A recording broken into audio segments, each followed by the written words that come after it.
Donnarumma qui dézingue le Paris Saint-Germain et Nice en Coupe d'Europe qui se font exploser pour le Benfica. Les gars, on en parle maintenant.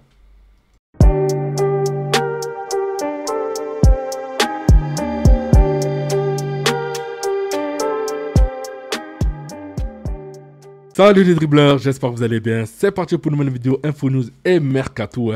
Et on commence avec le journal L'équipe.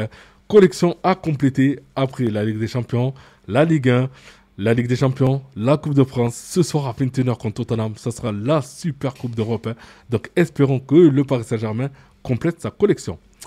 Le journal Sport, Léo con El Partido de Miami. Comme vous le savez, la 17e journée de Liga entre Villarreal et le FC Barcelone se jouera à Miami. Le Mundo Deportivo, plan aval, un membre du conseil d'administration du FC Barcelone garantit la finance du Barça. Et de l'autre côté, avec la signature de Ter Stegen par rapport à son rapport médical, donc du coup le Barça pourra baisser sa masse salariale et inscrire d'autres joueurs. Joyeux anniversaire au champion d'Europe et guerrier du PSG, Presnel Kimpembe. Donc Presnel Kimpembe, c'est la grinta, la solidarité défensive et le sourire toujours présent. C'est quoi votre souvenir préféré? Donc moi, pour moi, mon souvenir préféré, c'est contre le FC Barcelone en Ligue des Champions, car il a muselé Lionel Messi. Savonov souhaite rester au PSG et veut concurrencer Lucas Chevalier. Autour du Russe, certains estiment que le départ de Gianluigi Donnarumma rendrait la concurrence plus facile. Donc du coup, voilà, moi je ne pense pas que le Paris Saint-Germain va le garder. Et je pense qu'ils vont vraiment le vendre à Savonov. Donc on verra d'ici quelques jours. Marquinhos écarte sur son absence au Ballon d'Or. Entre être nommé au Ballon d'Or ou gagner la Ligue des Champions, je préfère gagner la Ligue des Champions. On n'avait pas de doute. Donc là, du coup, franchement, je suis tout à fait d'accord avec lui. Non, je ne pense pas que le Ballon d'Or perturbe le vestiaire. Tout le monde est tranquille. Nuno Mendes est clair. Donc voilà, je suis tout à fait d'accord avec lui. Le Paris Saint-Germain lance sa saison 2025-2026 aujourd'hui. Et les Parisiens peuvent déjà valider un titre jamais remporté dans son histoire. La Super Coupe d'Europe. À Udine, c'est Tottenham qui sera face au Paris Saint-Germain ce soir. Début du match à 21h. Donc vous me donnez vos pronostics. Donc est-ce que le Paris Saint-Germain va gagner? Est-ce que ce sera Tottenham? À voir, moi je mets... Franchement, je mise énormément sur le Paris Saint-Germain contre Tottenham. Donc vous me dites vous ce que vous en pensez. Enzo Raiola, agent de Donnarumma, un château de 4 ans s'est effondré en 10 jours. La situation durait longtemps car le PSG avait proposé des conditions plus basses au printemps que Jojo avait acceptées par respect pour le club et pour les supporters. Laisser partir Jojo après tout ce qu'il a fait pour le club est un énorme manque de respect que j'évaluerai avec mes avocats. L'image de Jojo a été ternie. Donc franchement, après Mbappé, maintenant c'est Donnarumma. C'est vrai que ça pose beaucoup de questions. Donc voilà, je trouve que le Paris Saint-Germain a eu vraiment un manque de classe concernant Donnarumma. Marquinhos rend un bel hommage à Jojo Donnarumma. Je peux te donner beaucoup de noms de joueurs partis dont le départ m'a fait mal. Pour lui aussi, ce sera le cas. Moi aussi, un jour, je vais partir. J'espère que je partirai dans les meilleures conditions possibles. Donc du coup, voilà, les gars, retenez cette phrase. Parce que là, ça veut dire beaucoup de choses. Donc là, il voit la situation de Donnarumma. Il a vu le cas d'Mbappé, il a vu aussi celle de Thiago Silva. C'est vrai qu'il lui aussi se pose énormément de questions.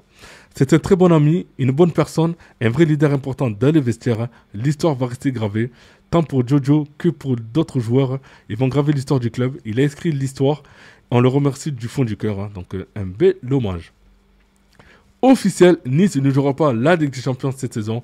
Défaite 4-0, cumulée contre Benfica 2-0. À l'aller et au retour, les Aiglons joueront la Ligue Europa. Nice est maintenant à 12 matchs de suite sans gagner en Europe. Donc franchement, c'est une catastrophe. Honnêtement, ils jouent le championnat à fond, mais ils n'arrivent pas à performer en Europe. Donc franchement, quand c'est comme ça, parfois on ne veut même pas jouer la Coupe d'Europe. Si c'est pour faire des défaites et des matchs nuls à droite à gauche, le mieux, c'est de rester en Ligue 1 et ne même pas rêver de jouer l'Europe. Cette quatrième place, cette année, ne sert à rien. Donc, tout à fait d'accord avec Walid Acharchour. Donc, Walid Acharchour pousse un coup de gueule. Après la défaite de Nice face à Benfica, c'est pas possible de proposer une équipe qui n'est pas compétitive. Pour le football français et pour Nice, c'est malheureux. Si tu vas en Ligue des Champions, sois crédible un minimum. Donc, je suis tout à fait d'accord avec lui. Vous jouez le championnat à fond. Dès que vous mettez en Coupe d'Europe, il n'y a plus personne. Donc voilà, c'est pas la peine. Franchement, c'est pas la peine. Il y a des équipes en Ligue 1, ils n'ont pas le niveau de jouer en Coupe d'Europe. Tout simplement, c'est pas la peine. Officiel, les barrages de Ligue des Champions sont connus. Donc voilà, hein, les gars. Donc vous avez le Celtic Glasgow contre Kerat, Bodo Stemgrad, l'Étoile Rouge Belgrade contre Pafos, Fenerbahçe contre Benfica, Rangers contre le club de Bruges. Et donc vous me dites quel match vous allez regarder en commentaire. Officiel, Ernest Poukou s'engage avec le Bayern Leverkusen, pardon. Montant du transfert 12 millions d'euros, bonus compris, hein, donc bonne aventure à lui, hein, du côté de Leverkusen. Galatasaray veut Benjamin Pavard. Les Turcs essaient de trouver la meilleure opération financière pour attirer le Français, même si Christian Chivou, entraîneur de l'Inter Milan, compte sur le champion du monde 2018. Hein, donc je ne pense pas qu'il va partir du côté de Galatasaray. Officiel, Benjamin Sesko portera le numéro 30 à Manchester United. Hein. Donc lui aussi, hein, donc à surveiller du côté de Manchester et voir quelle saison il va faire. Officiel, Omar Alderet hein, signe à Sunderland. C'est trop le mercato du promu. Hein. Donc voilà, hein, je vous ai dit sur d'autres vidéos. Sunderland, il faudra regarder hein, la saison qu'il va faire en Première Ligue. Officiel, Jack Grealish est un joueur d'Everton. Manchester City le prête avec une option d'achat à 58 millions d'euros. Hein. Donc pour moi, c'était la meilleure option qu'il a fait Grealish. Hein, au vu de la Coupe du Monde qui arrive. Voilà, surtout qu'à City, il n'allait pas jouer longtemps. Et donc là, du coup, c'est bien qu'il signe à Everton. Il a été en retard à plusieurs reprises et cette fois, c'était celle de trop. Thomas Frank explique l'absence de Yves Bissouma dans le groupe face au Paris Saint-Germain. Donc j'espère que pour lui, hein, qu'il a fait le bon choix hein, de se priver de Yves Bissouma. Surtout, c'est un très bon joueur hein, du côté de Tottenham. Mais bon, s'il perd contre le Paris Saint-Germain, je pense que cette absence va être... les journalistes ne vont pas le louper par rapport à cette absence. Liverpool est tombé d'accord avec Marc Guéhi. Les restes négociés avec Crystal Palace pour un transfert aux alentours des 40 millions d'euros. Un accord pour être conclu prochainement. Madi Camara pose un lapin à l'OGC Nice. Il va finalement rejoindre Rennes. Tout était quasiment bouclé avec les Aiglons, mais le Stade Rennais a séduit le Bignou brestois. Transfert d'environ 8 millions d'euros. Hein, donc voilà, un qui part du côté de Rennes. Accord presque conclu entre Newcastle et Aston Villa pour Jacob Ramsey. Montant du transfert 46 millions d'euros. Hein, bonus compris, malgré l'intérêt de West Ham, le joueur veut uniquement rejoindre Newcastle. Hein. Donc franchement les gars, Newcastle c'est en train de monter une belle équipe. Hein, même si voilà, il y a des problèmes avec Alexander Isak. Hein, mais actuellement franchement c'est en train vraiment de côté de bons joueurs. Officiel, Malik Thiaw quitte l'AC Milan et signe à Newcastle. Montant 35 millions d'euros plus 5 millions de bonus. Hein. Donc voilà, un joueur de plus du côté de Newcastle. Officiel, Axel Witsel, 36 ans, signe à Girona pour une saison, une année en option. Donc voilà, lui aussi, hein, il arrive un peu vers la fin de sa carrière. Hein, donc du coup, j'espère qu'il va s'éclater du côté de Girona.